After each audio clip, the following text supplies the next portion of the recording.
पाकिस्तान तहरीक इंसाफ इस वक्त एक बहुत बड़े मझधार के अंदर है। क्या इसकी वजह इमरान खान साहब के सोशल मीडिया ऑनस्लॉट है या इसकी वजह कुछ और है?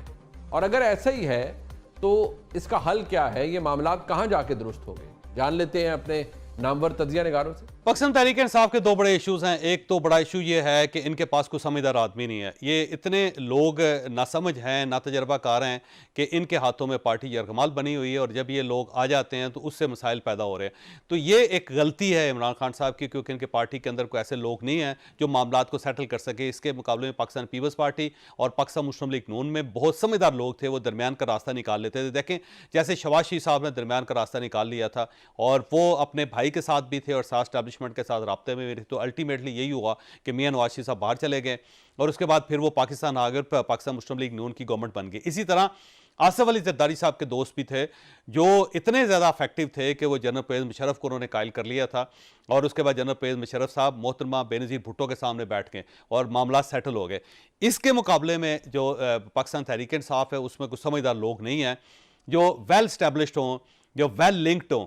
तो इस कमी की वजह से बड़े मसाइल पैदा हो रहे हैं और यही वजह है कि इमरान खान साहब जेल के अंदर। दूसरा, इमरान खान साहब के अंदर एक अथॉरिटेरियन उनका रवैया है, एक आमर बैठा हुआ है उनके अंदर जो ना अपनी पार्टी को लिफ्ट करवाता है ना किसी और को करवाता है। तो पार्टी में अगर कोई शख्स दरमियान का रास्ता निकालना भी चाहे तो फौरी तौर पे इमरान खान साहब झटक देते हैं उसको। यही वजह है कि पार्टी के लोगों ने अब इमरान खान साहब से इस मौजू पे बात करनी भी बंद कर दी है, जिसका इमरान खान साहब को नुकसान हो रहा है। पार्टी को तो शायद नुकसान हो ना हो, लेकिन इमरान खान साहब को बहुत ज़्यादा नुकसान हो रहा है। अब इमरान खान साहब के पास ऑप्शन सिर्फ एक ही है और वो ऑप्शन ये है कि महमूद अचकज़ई और मौलाना फजलुर रहमान साहब जैसे बंदे जो हैं उनके ऊपर ट्रस्ट करें, उनको आगे लगाएं और उनको मौका दें कि वो आगे बढ़ के इमरान खान साहब के लिए कोई रास्ता खोल सकें। ये दोनों शख्स, दोनों लोग बहुत पुराने हैं, पुराने सियासतदान हैं, इनका एहतराम भी हर पार्टी के अंदर।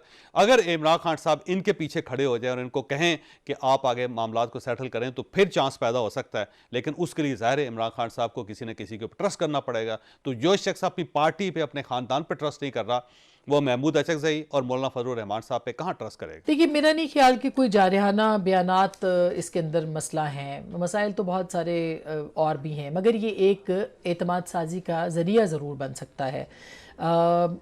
एक पूरी जो कैंपेन जिस तरह से चलाई जाती रही है, इवन आसिम मुनीर साहब आर्मी चीफ बनने से पहले और फिर उसके बाद उनके ख़िलाफ़ 9 मई जिस तरह से हुआ और फिर तवातुर के साथ उनकी जिस तरह से उनके ख़िलाफ़ एक ज़ाती यानी उनको अलग करके जिस तरह से एक कैंपेन मुहिम चलाई जाती रही है, इससे बहुत बिटरनेस हुई है, बहुत तलखियाँ बढ़ी हैं।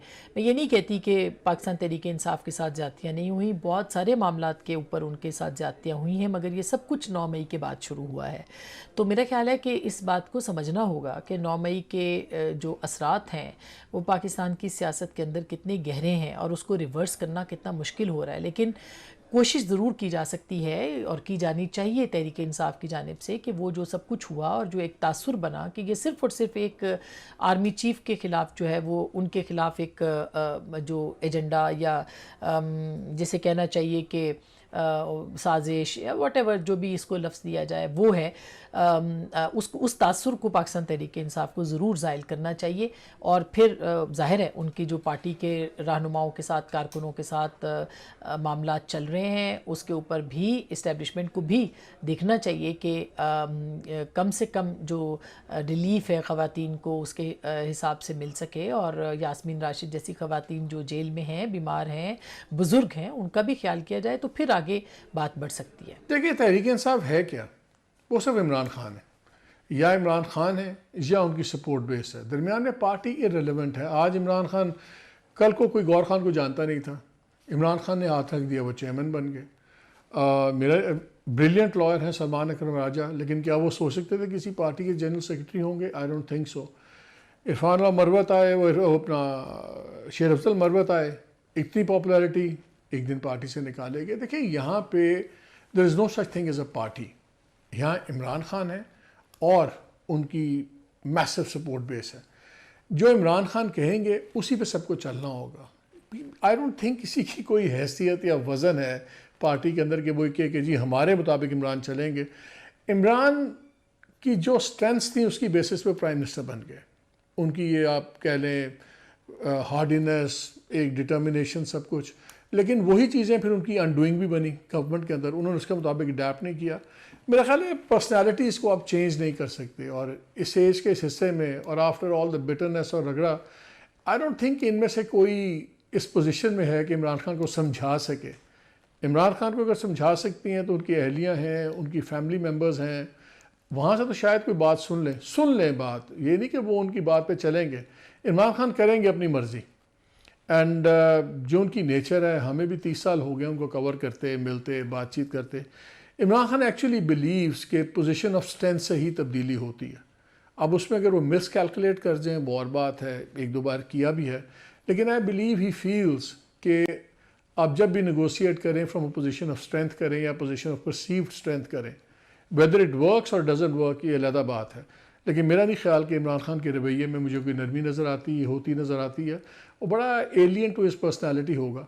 हो जाए तो अच्छी बात है, बातचीत बेहतर होती है, लेकिन प्रॉब्लम ये है कि दोनों तरफ दो अल्फ़ा मेल्स हैं, और अल्फ़ा मेल्स की लड़ाई में लॉजिक और reason is the first casualty. अब मेरे ख्याल में इसके अलावा भी दो तीन रीजंस और भी हैं। दो वजूहात तो यही हैं, जारहाना रवैया और ख़ास तौर पे जो माजी के अंदर भी जो इमरान खान साहब ने इस्टेब्लिशमेंट के हवाले से अपना रवैया रखा। तीसरा जो है वो ट्रस्ट डेफिसिट भी है। इमरान खान साहब के ऊपर मौजूदा इस्टेब्लिशमेंट जो है वो ये यकीन करने के लिए तैयार नहीं है कि इनके साथ जो है वो काम किया जा सकता है, इनके साथ टेबल पे बैठा जा सकता है, इनके साथ चीज़ों को मनवाया जा सकता है। उनको लगता है कि he is very hot headed और वन डायरेक्शन के अंदर चलने वाले शख्स हैं। अब वन डायरेक्शन में चलना जो है वो कभी कभार अच्छा भी होता है, कभी कभार बुरा भी होता है। तो मौजूदा इस्टेब्लिशमेंट ये समझती है कि इनके साथ वर्किंग रिलेशन नहीं बन सकता, इनके साथ काम नहीं किया जा सकता। अब इसको दो तरीके से देखा जा सकता है, जिस तरह मैं अक्सर कहता हूँ कि आप टेबल की किस साइड पे बैठे हुए। एक ये है कि जी वो अपने असूलों पे खड़े हुए और वो पीछे नहीं हट रहे, लेकिन दूसरा तरीका ये होता है कि सियासतदान जो होता है वो तो फ्लेक्सिबल होता है, वो मुमकिनात को देखता है कि मैं चीज़ों को मुमकिन किस तरह बना सकता हूँ। इतनी रिजिडिटी जो है वो कहीं पर भी नहीं लेके जाती है आपको, उससे सिर्फ क्लैश ही होता है। तो इमरान खान साहब जो हैं वो फ़िलहाल जिस रास्ते पे चल रहे हैं वो तो क्लैश की सूरत हाल है, और क्लैश की सूरत हाल में दूसरी साइड का कोई नुकसान हो ना हो, इमरान खान साहब का और उनकी जमात का अलबत्ता नुकसान ज़रूर हो रहा है। देखिए, इमरान खान साहब का जो बयानिया है यकीनन वो बड़ा जारहाना है, और ये जो इस तरह की खबरें आती रहीं कि अचकज़ई साहब को कहा गया तहरीक इंसाफ की क़यादत की जानिब से, और अल्लामा राजा नासिर अब्बास साहब को कहा गया कि जाके आप इमरान खान साहब को समझाएं। अब आप इन दोनों मोअज़्ज़िज़ शख्सियात का बयानिया देख लें तो वो तो सम टाइम इमरान खान साहब से भी ज़्यादा सख्त होता है। तो मेरे ख्याल में अगर मोहम्मद अली दुरानी साहब को इमरान खान साहब के पास भेजें तो शायद कोई ज़्यादा अफाका हो सकता है। इन दोनों शख्सियात का तो अपना बयानिया बड़ा सख्त है, बाकी सियासत के अंदर आपको रास्ता निकालना पड़ता है। इमरान खान साहब को भी अपने बयानिए में नरमी लानी पड़ेगी, कुछ मामलात के अंदर चीज़ों को देखना पड़ेगा, पॉलिटिकली जो वाइज लोग हैं उन लोगों को इंगेज करना पड़ेगा। खान साहब का भी अलमिया ये है कि इनकी जमात में इस वक्त बहुत सारे ऐसे लोग हैं जिनके अंदर आपको सियासत बड़ी कम नज़र आती है।